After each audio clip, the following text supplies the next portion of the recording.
Welcome one and all. So आज हम केकुलिन को डिस्कस करेंगे। केकुलिन केवल फॉरेस्ट सर्विस के सिलेबस में है, इसलिए जो केवल सिविल का एग्जाम दे रहे हैं उनके लिए लेक्चर इंपॉर्टेंट नहीं। केकुले सब जानते हैं कि इन्होंने बेंजीन का स्ट्रक्चर दिया। केकुले ने दो इंपॉर्टेंट काम किए हैं, बहुत सारे किए हैं, रिसर्च करते थे, टीचर भी थे। तो इन्होंने पहला जो काम किया है 1858 में, और दूसरा जो हम सब जानते हैं 1865 में।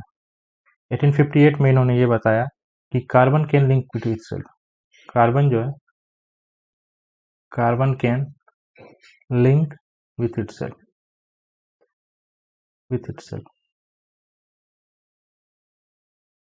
और यहाँ पर इन्होंने बेंजीन का स्ट्रक्चर दिया 1865। केकुले को सपने बहुत आते थे। ऐसा कहा जाता है कि जो ये इन्होंने दिया 1858 में, ये इन्होंने एक रॉयल मैरिज का सपना देख के दिया था। रॉयल मैरिज का एक सपना देखा था जिसमें एक राजा और रानी हाथ पकड़ के डांस कर रहे थे, जिसका मतलब वो लिंकिंग का जो कॉन्सेप्ट आया उनको, रॉयल मैरिज। और इस सपने के बारे में हम सब जानते हैं। इसके बहुत सारे वर्जन है, डिफरेंट वर्जन है, जैसे कि स्नेक बाइटिंग इट्स टेल, ऐसा उनको दिखा था। और बहुत सारे वर्जन में कहा था कि नहीं, मंकीज या स्नेक्स जो भी हो। तो इसके बाद उन्होंने बेंजीन का स्ट्रक्चर दिया था। ठीक 100 साल बाद 1965 में बोन में सारे साइंटिस्ट लोग इकट्ठा हुए थे डिस्कशन करने के लिए कि क्या रिसर्च और करना चाहिए। उसमें स्टेप ने बोला कि हमें एक कंपाउंड सुपर बेंजीन टाइप का बनाना चाहिए, और उसको वहां पर उन्होंने केकुलिन नाम दिया। उस समय बना नहीं था कंपाउंड, उसके पहले एक इलेक्ट्रॉनिक कंप्यूटेशनल स्टडीज हुई थी, यहाँ पे वो अटेम्प्ट कर रहे थे बनाने की, और फाइनली 13 साल के बाद स्टेप ने एक सक्सेसफुल सिंथेसिस दिया। ईल्ड कम था उसकी, उस सिंथेसिस की ईल्ड कम थी। सबसे पहले हम नेमिंग पे आते हैं कि किस तरह से इस कंपाउंड को नेम किया जाता है। तो जो केकुले नाम है वो हम सब अभी देख चुके हैं कि अगस्त केकुले के ही नाम पे पड़ा था। क्यों? क्योंकि वो भी प्लेनर थी, कॉन्जुगेटेड नेचर था, D6 सिमेट्री थी, C6 प्लस सिग्मा एच। ठीक है। तो केकुलिन नाम एक स्पेसिफिक कंपाउंड का है, एक स्पेसिफिक नेम है। ऐसा नहीं है कि एक क्लास ऑफ कंपाउंड है, जैसे कि फुलवीन्स हुआ, सिडनोन्स हुआ। जब आप फॉरेस्ट सर्विस का सिलेबस देखेंगे हम, तो वहाँ हम देखेंगे एन्यूलिन्स, ट्रोपोलोन्स, मतलब नहीं देखेंगे केकुलिन्स, क्योंकि केकुलिन एक कंपाउंड है, हमें एक कंपाउंड स्टडी करना है। ठीक है, जिसका फॉर्मूला है C48H24। ठीक। इसके बाद हाँ, बहुत सारे और केकुलिन हम डिस्कवर किए हैं, जैसे कि एक होता है एंटी केकुलिन, हमें पढ़ना नहीं है, एंटी केकुलिन। और इसका जो 7 मेंबर एनालॉग है, सेप्टुलिन बोलते हैं उसको, सेप्टुलिन। क्या है ये? 7 member analogue, 7 member analogue, 7 member analogue, मतलब इसमें 7 मेंबर बेंजीन टाइप के रिंग्स होंगे। तो ये किस कंपाउंड को बिलोंग करता है? साइक्लोएरिन्स। साइक्लोएरिन, एरिन नाम है, इसका मतलब कि बेंजीन रिंग ही पूरे सर्कल में होगा। और ऐसा नहीं कि कोई 4 मेंबर, कोई 5 मेंबर, ऐसा नहीं होगा। कोई भी काम करना है हमें, तो पावर पॉइंट तो बहुत अच्छा लगता है, बहुत अच्छे अच्छे डायग्राम दिखते हैं, मगर हमें एग्जाम में वहाँ लिख के आना होता है। तो हमारा हाथ क्लियर होना चाहिए, हमें हमेशा लिख के प्रैक्टिस करना चाहिए। जब ज्योग्राफी में आता है हमें मैप बनाने के लिए, तो हम तुरंत से मैप बनाते हैं इंडिया का 1 मिनट में। तो उसी तरह से हमें यहाँ भी ये देखना चाहिए कि हम तुरंत से एक डायग्राम बना सकते हैं, चाहे इंडिया का हो, वर्ल्ड का हो। तो यहाँ पर हर कंपाउंड का देखिए, केकुलिन बड़ा सा स्ट्रक्चर है, तो ये हमें बनाना आना चाहिए। कैसे हम बनाएंगे? आपको कुछ नहीं करना। 18 एलुमिन बनाते हैं कैसे? ऐसे, ऐसे 18 एलुमिन बनाते हैं हम। पावर पॉइंट की पढ़ाई बहुत अच्छी नहीं मानी जाती, इसीलिए हाँ ठीक है, हेमोग्लोबिन में अगर बाइंडिंग दिखाना है, ठीक है, मगर बॉर्ड एंड चौक मेथड ही बहुत ही अच्छा था।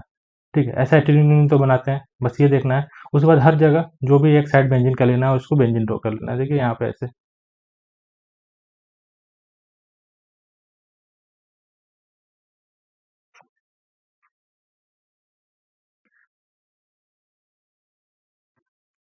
मेरा हाथ अभी तक टेबलेट पे उतना बैठा नहीं है, जो भी हो।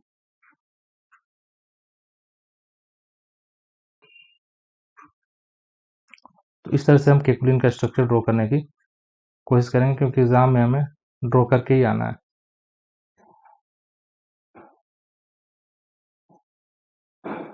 इस तरह से उसके बाद क्या करेंगे, आप कोई भी एक सेंटर लेंगे। मैंने बोला था ना, क्लार स्ट्रक्चर, इसके अभी देखेंगे आगे, इसके 200 केकुलर स्ट्रक्चर होते हैं, एक दो नहीं, ठीक है।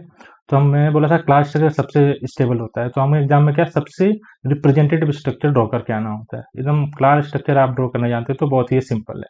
आपको क्या करना होता है, दो सर्कल्स को साथ के हेक्सागन में नहीं रखना है, ठीक है, साथ में नहीं रखना है दो सर्कल को, और ऐसे अरेंज करना कि बाकी के लिए हम कैलकुलेट ड्रॉ कर सकते हैं, और हमें मैक्सिमम सर्कल बनाने होते हैं। आपको यहाँ कुछ नहीं करना है, यहाँ से शुरुआत कीजिए, अल्टरनेटिव में एक एक सर्कल देते जाते हैं हम, दे दिया, और बाकी जो बटा है एक डबल बॉन्ड में बैठा दिया। और ये सोचिए 200 स्ट्रक्चर में सबसे ज्यादा एक स्टेबल स्ट्रक्चर है, ठीक है। आगे देखते हैं, हर जो क्लास स्ट्रक्चर होता है वो 2n कैलकुलस स्ट्रक्चर को रिप्रेजेंट करता है। इसकी मतलब कि हम जब फेनेंथ्रीन देख रहे हैं तो इस तरह का हम 5 स्ट्रक्चर ड्रॉ करते हैं, और इसमें हम देखते हैं, देखिए यहाँ भी एक सर्कल बना सकते हैं, यहाँ भी बना सकते हैं, ऐसा ऐसा करके हम ये चारों स्ट्रक्चर को ये बोल सकते हैं, और एक स्ट्रक्चर हमारा बच गया। जबकि यहाँ एन क्या है, एन यहाँ कितना पाई सेक्सटेट हमें दिख रहा है, एन क्या है, एन कितना पाई सेक्सटेट दिख रहा है हमें, यहाँ 2 है तो 2 n इक्वल टू 2 तो 4। इसका मतलब अगर हम इसका एक क्लास स्ट्रक्चर ड्रॉ किए जिसमें 2 पाई सेक्सटेट है तो वो 4 स्ट्रक्चर को ड्रॉ करेगा। कैलकुलिन में अभी हमने ऊपर देखा, इस तरह का हम कंपाउंड पहले क्या करते हैं, 18 यूनिट बनाते हैं, सारे साइड देते हैं, सर्कल सर्कल करते जाते हैं, 6 होंगे, ठीक है। तो यहाँ पर n की वैल्यू क्या होगी, यहाँ 6 हो गई। तो 200 में से 200 अगर आप कैलकुलस स्ट्रक्चर ड्रॉ करेंगे कितना मुश्किल होगा, हर एग्जाम में तो ऐसा कर नहीं सकता कोई भी, 4-5 ही हम भूल जाते हैं जल्दी जल्दी करना, ठीक है।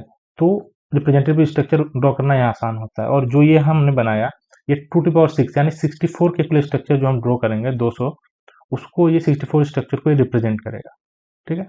आगे देखते हैं नेमिंग, किस तरह से ये नेमिंग इनका हम करते हैं। देखिए इन तरह कंपाउंड को अगर IPSC नेम करने जाएंगे तो बहुत ही कोई यूजफुल इन्फॉर्मेशन वहाँ से हम नहीं ले पाते हैं। तो जिन्होंने इनको सिंथेसाइज किया इन्होंने एक आसान सा तरीका बोला, इसमें कुछ नहीं, सिंपल सा तरीका है। पहला हमेशा क्लॉकवाइज लेना है, ठीक, फर्स्ट थिंग ध्यान से देखेंगे, कुछ बड़ा नहीं है, ऐसे नाम देख के डरना नहीं है, ठीक है।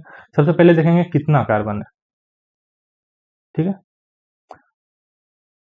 कितना बेंजीन रिंग है, ठीक है। तो यहाँ पर कितना है बेंजीन रिंग, बेंजीन रिंग कितने हैं, 6 है, सॉरी 12 है, 12 बेंजीन रिंग है। तो इसीलिए हमें हमारा आ गया दो डेका किस, ठीक है। उसके बाद आप किसी भी जगह आप नंबरिंग शुरुआत करेंगे, यहाँ पर कॉन्जुक्शन में यहाँ से लेंगे, मान लीजिए यहाँ से देखें ए बी सी डी, देखिए जब भी लीनियर आपको दिखेगा तो वहाँ डी पे खत्म हो जाएगा, ठीक है। अब जैसे यहाँ पे हम शुरू करते हैं ए बी सी डी और ई, इसका मतलब ये ई जब है तो हमारे यहाँ पर मॉलिक्यूल मुड़ रहा है। फिर यहाँ से शुरुआत कीजिए, देखिए ए बी सी डी, तो इस तरह करके हम नेमिंग करेंगे, और बस साइक्लो जोड़ेंगे हम, और ए क्या होगा, ए होगा हमेशा जो फ्यूजन का एक स्टार्ट है, कहीं से भी यहाँ से भी कर सकते हैं, A B C D E ऐसा करके, ठीक है। और उसके बाद में डी और ई आ रहा है, तो डी और ई में जो सबसे पहला लेटर उसको लिखना है, सबसे पहले जो लोएस्ट लेटर उसको लिखना है, तो हमने लिखा है डी।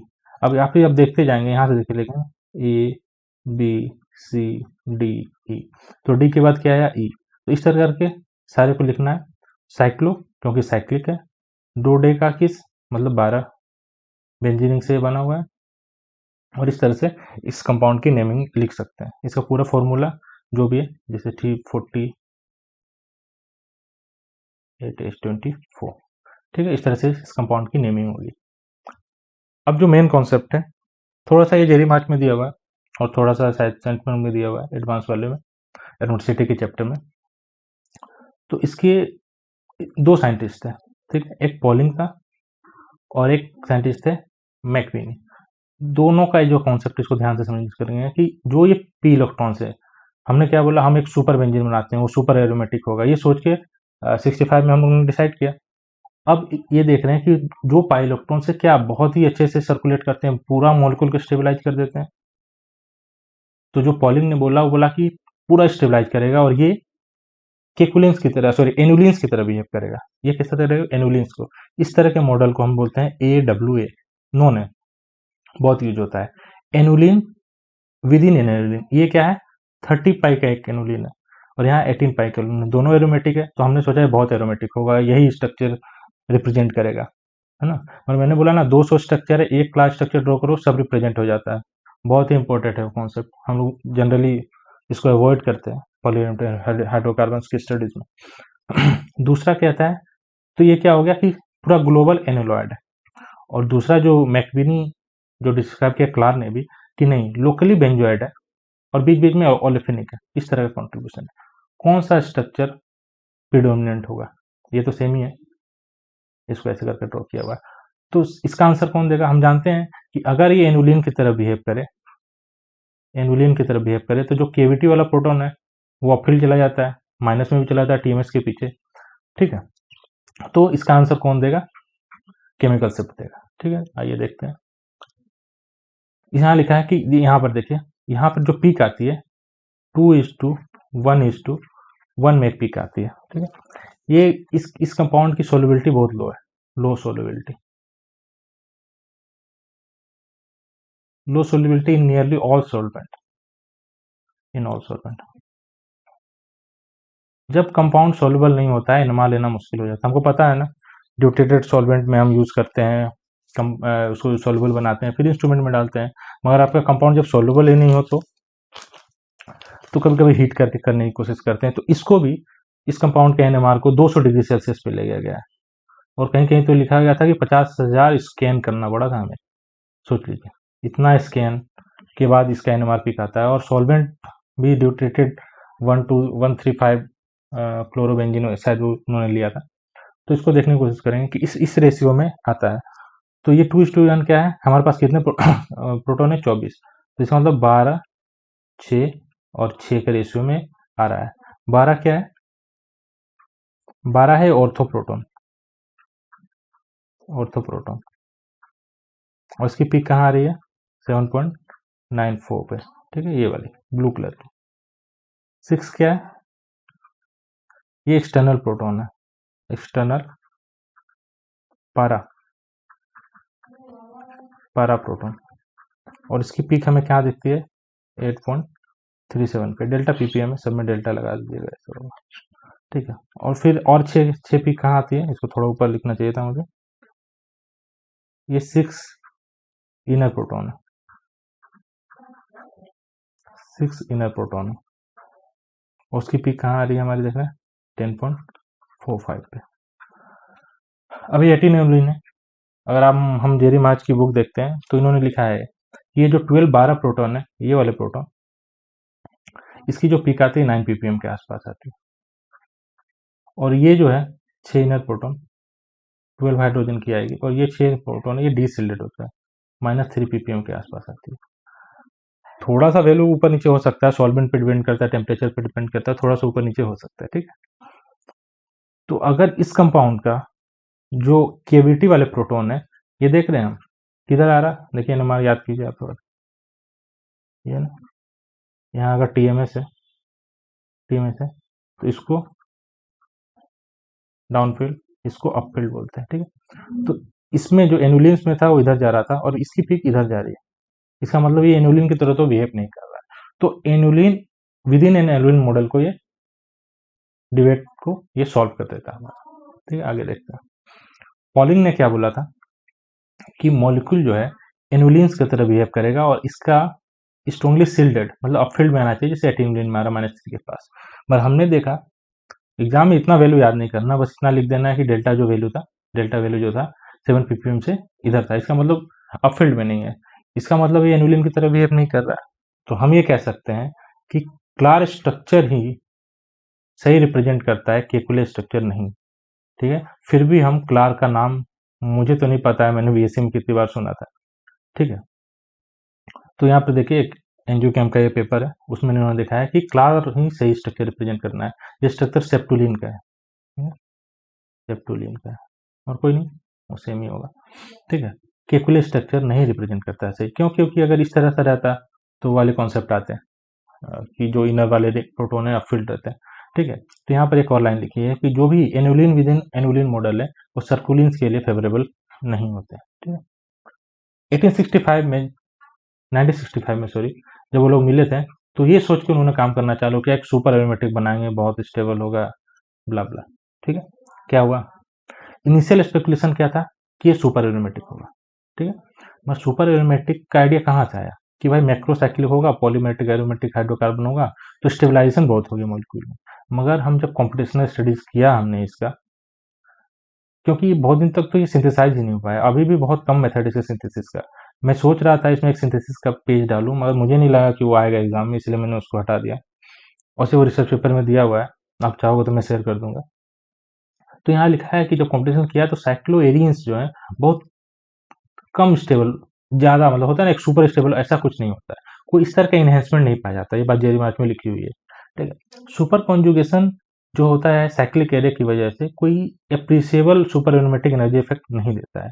हम देख रहे हैं यहाँ पर 48 पाई इलेक्ट्रॉन्स होने के बावजूद भी, जब हम इसका सिंगल क्रिस्टल है, इसके बाद इसका सिंगल क्रिस्टल है हमारे पास, सिंगल क्रिस्टल अगर आ गया तो आधा प्रॉब्लम तो सोल्व भी हो गया, बस समझो फोटो खींच लिया हमारा और मॉलिक्यूल का। ठीक है। तो इसका जो सिंगल क्रिस्टल है उसमें हम देखते हैं कि बॉन्ड लेंथ इक्वलाइजेशन नहीं है, इतना सर्कुलेशन हो रहा है और बॉन्ड लेंथ इक्वलाइजेशन नहीं है, ऐसा पॉसिबल नहीं है। इसका मतलब कि उतना भी वो नहीं हो रहा है, और कहीं ना कहीं बेंजीन रिंग क्वासी रुकी हुई है, मतलब लोकल एरोमेटिसिटी है। ठीक है। इसलिए इसको कोई एक्स्ट्रा स्टेबलाइजेशन मिल रहा है, तो इसलिए हम कह सकते हैं, जो हमारा स्टार्टिंग का पॉइंट था कि super aromaticity is an artefact, हमने बनाया बोला है, ये कोई रियलिटी नहीं है। ठीक है। Thank you.